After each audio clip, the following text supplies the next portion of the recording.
Hi, it's Mary Ellen, and I am looking for Nichols Live today so that I can, or the Larry Nichols Live show, so that I can keep an eye on the chat. I see nobody's here yet. No, I'm looking at yesterday's. I do not know what happened to today's. If I can't find the program today, then I might not be able to monitor. Here we go. Story time with our program today, July 4th, is called Story Time with Larry Nichols. I am going to play what he did recorded last year. He really wanted to be with you today, but he has been, I don't know what he's fighting right now, but he's hanging in there. He's still with us, and he really wanted to be here today.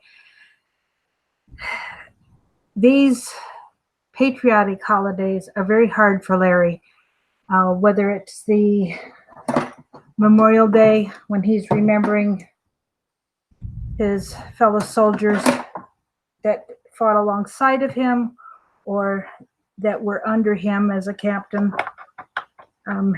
He spends the day on Memorial Day thinking about the loss. Then there's also Veterans Day, and then there's the 4th of July right between them. So this is a day to remember what price was paid for our country. If you will look up Larry Nichols on YouTube, look up Larry Nichols plus July 4. There's an hour-long program he did on June 27th, 2016, and another one on either June 27th and July 3rd or July 4th, 2016. Very patriotic stories told as only Larry can tell them. I'm going to be sharing with you what he said last year, but the other two programs were on Leading Edge Radio. We had about 8,000 people listening to him. We had up to 10,000 at one point. But when it was time for people to make phone calls, hardly anybody participated, and he got really frustrated and stopped the radio program and went to a conference call, which he did until we started this YouTube channel. I want you to know his birthday's at the end of July. If you would like to send him a card and let him know that you are definitely part of the team, you will definitely make phone calls when he asked us to do that. You are going to talk to your family, friends, neighbors, people you meet in the store, and talk to them about socialism, talk to them about how important next year's election is. Let them know that you are an active team member here. His address is 58 Kensington Drive, Conway, Arkansas, 72034. Now, if you go to nicholslive.com, you will see his address on the donate page. Also, there's a link on the nicholslive.com. There's a link to his PayPal, which is nicholslive@aol.com. This is July 4th. This is a day when we remember what our founding fathers did on our behalf. You know, I read to you yesterday the list of affiliations of the 56 people who signed the Declaration of Independence and how many of them belong to a church. Many of them, if not most, considered themselves Christians. And they were just fighting between themselves until Benjamin Franklin said, "Let's pray." And after prayer, things went a lot more smoothly and they came to an agreement. Larry's going to talk today about what happened in the War of 1812. We had lost, they had burned down Washington, D.C. and had come up to take Baltimore. And Fort McHenry was the only thing left to stand in the way of taking Baltimore. Baltimore was an important city back then. And they had the head of the Fort McHenry had put up a huge American flag, and Francis Scott Key was watching to see if the flag would stand, because the people at the fort had been told by the British, when you are ready to surrender, take your flag down. And even though a cannonball cut the mast in half, the people found a way to keep that flag up and flying, and they refused to give up. And it's a pretty amazing story. If you don't know it, please look it up. Larry's not going to go into all these details this year. I looked up the story for him last year, and he mentions that and gave him some details that as he was reviewing the story with me beforehand, I was able to tell him. I'm going to play that for you in just a minute. But before I do, if you listen to what he did in 2016, those two, they both say July 4th on them. One is dated June 27th and one is dated July 3rd or 4th. I think it's the July 3rd or 4th one where he talks about the people signing the Declaration of Independence and what it cost them. You know, there was one signer. The British were coming to take his plantation. Now, most of these people were the wealthy from the 13 states, and they were the leaders in their various regions. And the British were coming to burn down the plantation of one of the signers of the Declaration. Remember, anybody who signed was considered a traitor to the crown. And he asked the American soldiers, the Revolutionary War soldiers, to burn his place down so that the British would have nothing there to feel any victory over. Our founding fathers, many of them died destitute. They gave up literally everything to create our country.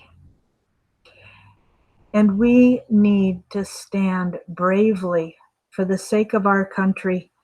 Like, you may not be called to give up everything. Larry was. Folks, he was a very wealthy man with what he did with special ops and with what he did working for Bill Clinton. By Arkansas standards, he was a very wealthy man. And he lost everything in his fight to clear his name, to fight against Bill Clinton, to bring him down after he got into the White House, because Larry tried so hard to keep us from mob rule of our federal government. Now, he hasn't managed to do that, but he hasn't had the success that we would hope for. But listen, folks, we'd be far worse off, and things would have gone far differently had he not been in the fight as he was. And on this July 4th, as you listen to his story today that he tells, I'd really like you to thank God for America, thank God for the president we have, and thank God for Larry Nichols, and thank God for what he has done.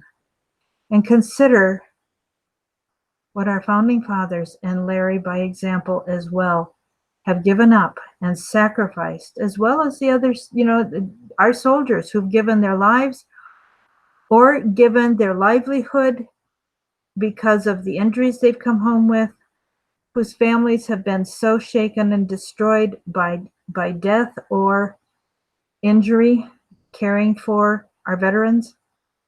Folks, we owe them quite a debt for the sacrifices that have been made on our behalf.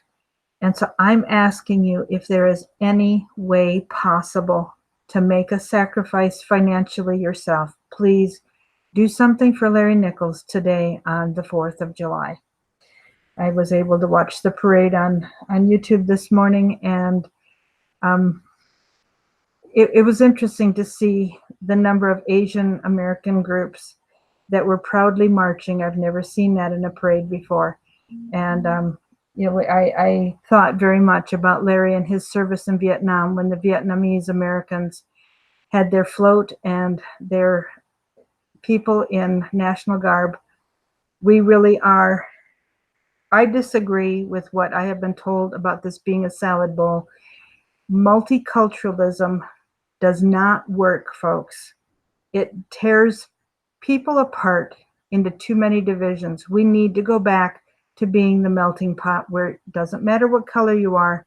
Let's blend together in one accord as Americans. So, with that little lecture, I'm going to play for you what Larry talked about last year. This is 19 minutes long, and then I'll just have a brief closing at the end. Here we go. All right, folks, I'm here. Excuse me. This is actually the 3rd of July, if I'm correct. And what I want to tell you tonight is a story that was passed down to me through my seniors in the military. When we would be far off someplace in the country and the 4th of July would come around. And it was called The Soldier's Story of the 4th. Now, it begins by the fireworks display. But before I get to the fireworks and explain that to you, you have to remember that Francis Scott Key wrote the poem, Star Spangled Banner, not in the Revolutionary War. It was the War of 1812. 1812. The British were still the king, big time ticked, because we had defeated them. And they had decided to come back and take us over. My version of history is probably not straight. It's my version, simplified. So they came. In one area they invaded, and they invaded Washington, D.C., and they burned it down. Washington, our capital, they burned it down. Fortunately, there was a president who was a little guy, midget sort of, James Madison. But it wasn't him. He got on his horse when the Brits came and he rode off. His wife, Dolly Mays, she went through the famous documents and paintings and she saved them. That's why we have them today. That's why we have a copy of the Constitution today, because of her brave deeds. Now, as it turned out, Madison, who had literally run, he was on his horse and he was riding around trying to survey the damage and carnage that was going on. Oddly enough, people saw him on his horse and he was leading a revolt against the British. Well, he wasn't. He was running. But that's what they thought. And he even got credit for that. But that's when the thing starts to get weird. Fort McHenry, that harbor. The British had brought in, some say, I don't know if it's true, but some put the count at almost 200 man-of-war British warships. And the whole intention was to destroy Fort McHenry. Now, to the north, coming in from Washington, I would say the east, but probably the north, the British were coming with their ground forces. It looked hopeless for us that night, that day.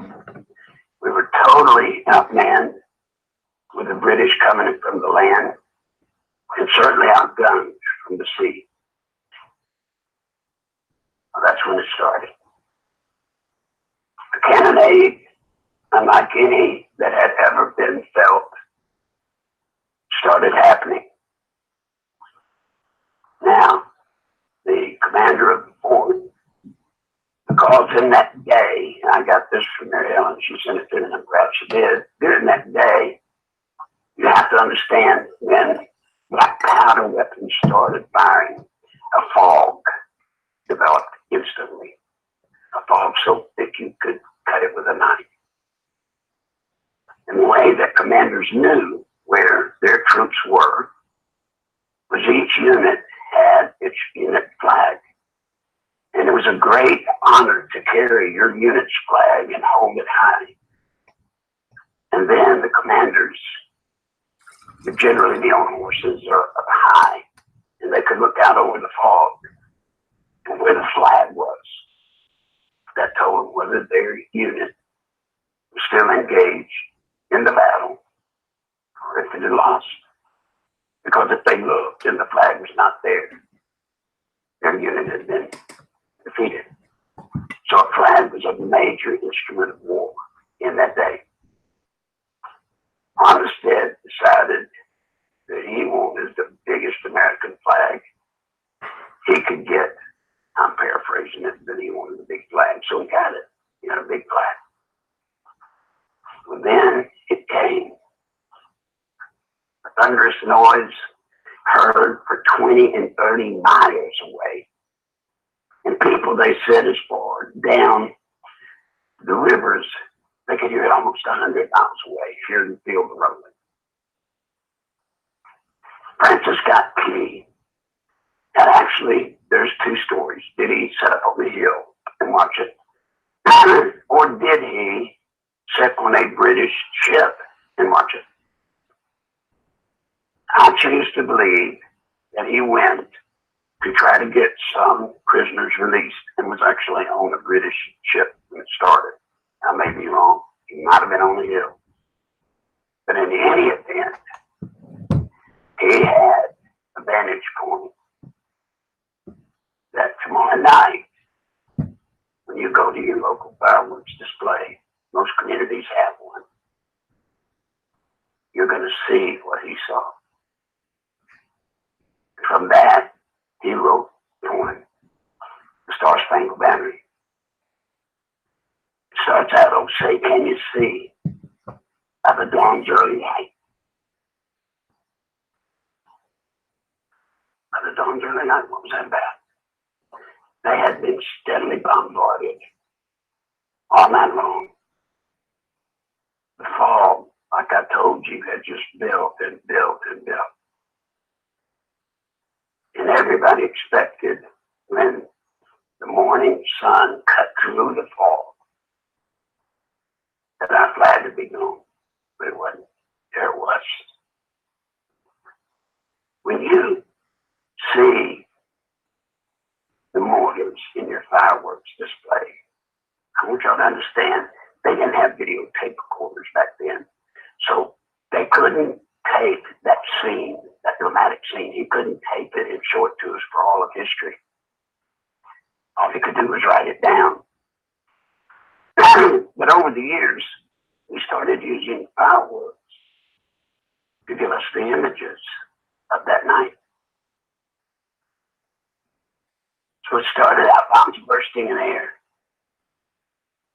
Many of the ships had what were called in the day mortars.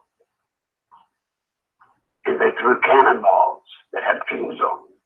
And the plan was the ball would go up over the wall of the fort and then burst. And when it blew up, it was the most feared and dreaded weapon of all, because when it blew up, it rained shrapnel down all over. There was really no place to hide. When you see in a fireworks display those mortars going off and then boom, they fan out in these beautiful different colored arrays. That's what he saw. It wasn't pretty if you were on the receiving end of it, like you'll be watching tomorrow. But it's what they saw. You know, in the poem he talks about the rocket's red glare. Rocket's red glare. What was that about? Modern day battlefields, we use phosphorus flares. They go up as a parachute and they float down and light the whole area. They didn't have that then. So what they would do is they would literally send what we would consider to be oversized bottle rockets, and they would fire them over the fort. So if you were at the fort and you were out in the harbor, you could see, because it lit the sky, or it lit it with a amber red glow, but you could see. It was horrible what happened. And remember, they had mortars. mortars. Those cannonballs with fuses would go up over the walls and blow up, but they had regular cannons as well, hundreds of them. And they shot big 8, 16, 12-pound balls of lead. And it kept hitting the walls of that fort, hitting them. And ordinarily, eventually, the walls would buckle and tumble. They didn't.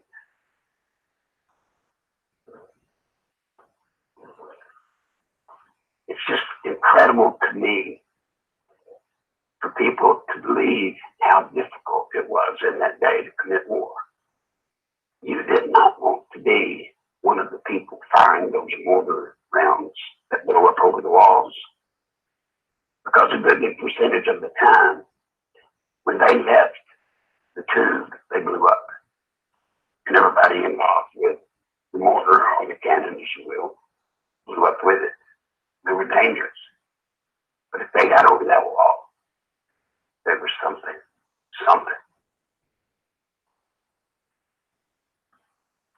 Firecrackers. You see, I told you, the British were coming up on the fort from the land. And when you hear the sizzles of people that light the string of firecrackers, that's what he heard. That was the sound of muskets, hundreds of muskets in that day, black powder muskets, going off at a distance. So just close your eyes. And as you hear the bombs going off, as you see the rockets going up in the air, and you hear the chattering of the firecrackers, close your eyes. Be there for just a moment. Be there for just a moment. That event you had gone to all your life, that you sat out in the mosquitoes and the heat, that event means something to us all. So important. Because on July the 4th, tomorrow night, and if you have the opportunity to go to a fireworks display, there is an orchestration to it. It'll start off with the single mortar shells going up, just like at a battle, while the commander of the artillery on the ships was trying to judge his fire. They come in slow, they check where they hit, they check what's going on. And then you'll notice once they kind of get the range and everything bracketed in, then they pour it. That's what they saw, that's what they felt. But the next morning, the greatest thing of all that inspired him so that he wrote a poem of the things he saw. Kind of mysteriously, a little weird. Later, his poem, believe it or not, was put to music. But the music that is played behind the Star Spangled Banner is actually a British pub song. A British song. Go figure. I didn't make that part up. That happened. Just remember what you're watching. And this time, I want you to look around at the people with you. Look at them. Look at their eyes. Look at the children's eyes. Look what they see. When I was first introduced to Nicaragua, so whatever you do, don't look into the children's eyes. Don't look in their eyes. Do not look in their eyes. Because you see a child in the middle of a war zone, torn up country. Parents dead, wounded many. Those eyes, they had the hope of a child, the hope that a child has. And when you see it, and you know reality, they had no hope. They had no hope. And they didn't have any hope. But it was the eyes of a child. Tomorrow night, you look in the eyes of the children around you. And when they sparkle with the reflection of the fireworks going off, They have dreams. They've got dreams of a life better than any of us have had. They have dreams that we are protecting their future for. And hopefully, never will they have to see that area display for real. For real. Vietnam was horrible. The big bottle rockets that shoot up in there at their base camps. You see the rocket go up just like you do at a bottle rocket. It would go up and then it would burn out. It burned out. When it burned out, you just held your breath because you had no idea when it was going to fall. And when it fell, it was going to blow somebody up and kill them. We don't want children to ever see that. We don't want our kids to ever have to have that fear. There's another tale about one night. One night a year, God allows all of the soldiers, all of them that have fought, died, been in the military from the beginning of the Revolutionary War to present. One night a year, he lets them all dress up. Oh, Lord, they put on those dress greens and these fit shawls, fit polished boots. You've never seen men so proud as when they're polishing the brass. The Navy and the Marines and the blues. I mean, it's just something to see when they dress up. One night, God's going to let them out. He's going to put them out for us all to see. At the end of every fireworks display, there's a crescendo. And all of the things start blowing and going and going and blowing, and you see all these multiple colors just exploding in the night all together. Different here, there, and everywhere. Every sparkle that you see is a soldier looking down on us, looking down at what he paid for. Us. Us. It's a beautiful thought when you think about it. It's a beautiful vision when you think about it. But it always hurts me. Because there's one thing about that crescendo. Their plane, their little burst of light, is not allowed to touch the ground. They have to burn out before they hit the earth.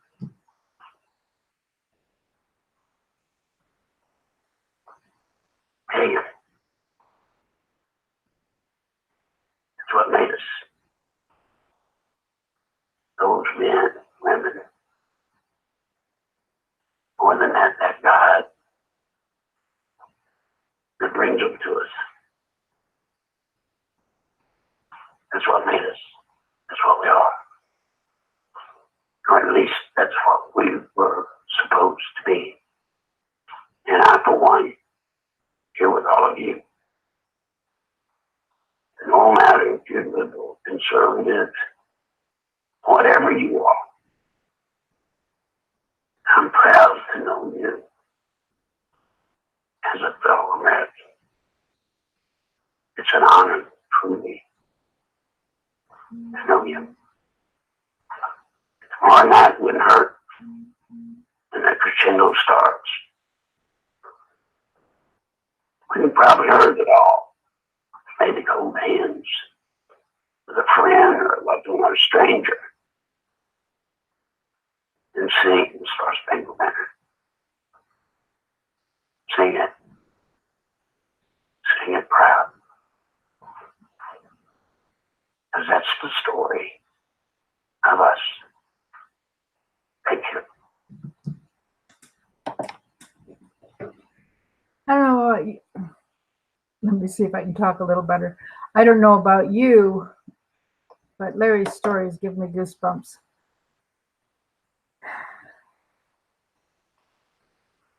He said one time, I heard this story, he said that his superiors would tell this story to the troops about the fireworks representing the soldiers that had died and being given one chance every year to come back and look down. I just want to reiterate my respect for Larry and what he has sacrificed, as did our founding fathers, giving everything, almost including his life. He hasn't lost it yet. They haven't managed. For as many times as they try to take him out, they have not yet managed.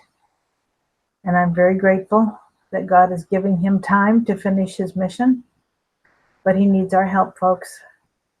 So once again, if you want to send him a birthday card, please include not just a note, but please put something financial in there, whether it be just dimes or quarters taped to the card. Send whatever you can, $1, $5, $20, or go to PayPal and let them know in the card that you've sent something by PayPal. nicholslive@aol.com is his account.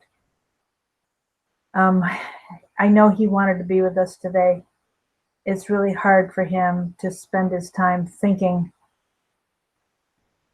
about wanting to be here, and he can't. That's very frustrating for him. And, when he's tethered to his oxygen machine or lying on a gurney somewhere waiting for treatment, or sitting in a waiting room waiting for a shot, he's sitting there just thinking. And it's hard on him. It's really hard on him. And his wife spends as much time with him as she can, but she's got things to do. And he gets very lonely when he's just laying around waiting. Now, I do want you to know that last week, the doctors were absolutely shocked, and the nurses were literally jumping up and down for joy at the progress he had made.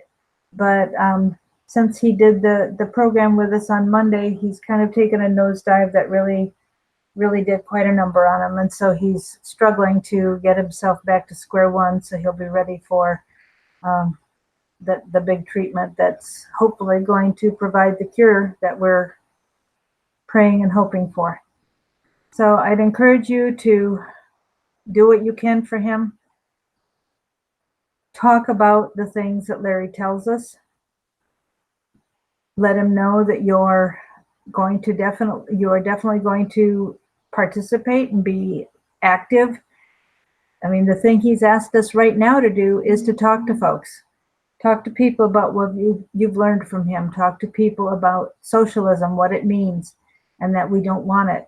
One of the examples that you can use with young people is if they're a good student and they've got good grades, tell them the example of socialism is to take their good grade and share it with their classmates and voluntarily give up, or have a teacher take away their A and let them all in the class have a C, so that the kids with the F can get a C and the kids with the D can get a C, and you give up your A and have a C. That's socialism. That's the equality that they want. It's not bringing the poor up to a higher standard. It's taking the middle class down to poverty level so that we're all equal with nothing. In the meantime, socialism works absolutely fabulous for the elites because they confiscate everything. And in their greed, they get more and more and more. And they're the ruling elite. That's why we are not a democracy, because a democracy means as soon as 51% of the vote realizes they can vote for themselves whatever they want, they're no longer working to represent us. We sent these people to the House and the Senate to represent us. That's why we're a republic. a representative form of government. But they keep hounding, we're democracy. No, we are not. And that is not what we are supposed to be. They are acting the way rulers act in a democracy as soon as they realize they can greedily vote things for themselves. And that's what they're doing. They're acting like we're a democracy. They're acting in ways that are setting up a socialist government. Our judicial systems are already very socialistic. So much of what's going on is very socialistic, and we've got to stop it. It's up to us, we the people. And everything that they say against Trump, they are actually saying against us. They want us out. They want him out. And we've got to speak up while we still can. So let's see, I'm just double checking. Nothing else in the chat. So folks, thanks for doing whatever you can sacrificially for Larry today. I know there's no mail service today. Do what you can through the mail. Do what you can through PayPal. If you cannot give through PayPal and you don't want to send or don't have an ability to send something in the mail, if you want to send something to him in a way other than PayPal, send a text message to 240-499-6729, and I'll help you figure out another way to donate. We've used Walmart to Walmart and Western Union. That's a way to take cash or a credit card. And I think Walmart, you have to have cash. Western Union will use a credit card as far as I know. So that's it, folks. I wish you a happy 4th. May God keep you safe today. And God bless America. Bye. We'll talk tomorrow, folks. Tomorrow we're starting 2 hours early tomorrow because I'm heading out of town to meet another person on the team. So we'll be 2 hours early tomorrow, but I will still be here, and have a great evening. God bless. Bye.